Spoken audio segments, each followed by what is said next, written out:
A brief note for our still utterly clueless military.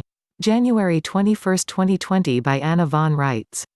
The British royal family is German. It has been German since Victoria married Albert of Saxe-Coburg-Gotha, Prince of Wettin, on February 10, 1840. Ask yourselves, what happened when a queen married in the 19th century? Her husband owned her and all her property. Prince Albert became the de facto owner of Britain, because he owned Victoria.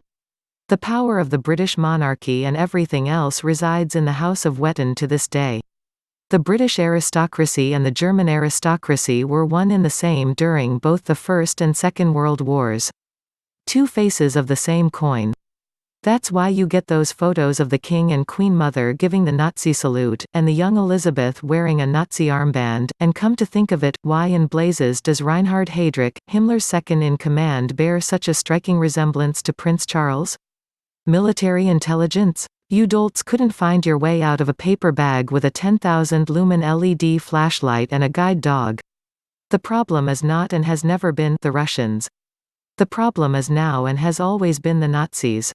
You are still fighting the fricking Nazis, and you don't even have sense enough to know that, because they have British accents and wear tweed suits. Bless me, I am disgusted with all of you. It's not Russian interference. It's British interference. Which in this case means German interference. Where did that famous Russian dossier come from? Oh, a Brit. Christopher Steele. Who actually interfered with all our past elections going back to 1860? Oh, the Brits. Who substituted their state-of-state organizations for ours without telling anyone, of course. Oh, the Brits. Who screwed up the entire Middle East? Oh, the Brits. Wake to bloody hell up. If a great-grandma from Big Lake, Alaska, has to tell you this stuff and shove it up your noses, what good are you? A bunch of fancy-dressed flatasses who are adept at running drugs and money laundering and nothing else on the face of the earth? The problem is not the Russians. It hasn't been the Russians ever since 1840, and it's still not the Russians now.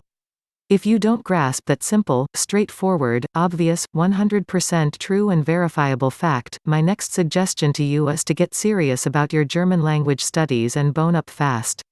If you enjoy having Anna's latest articles made into videos, please consider making a purchase from Ed's website wellnessrods.com. Thank you.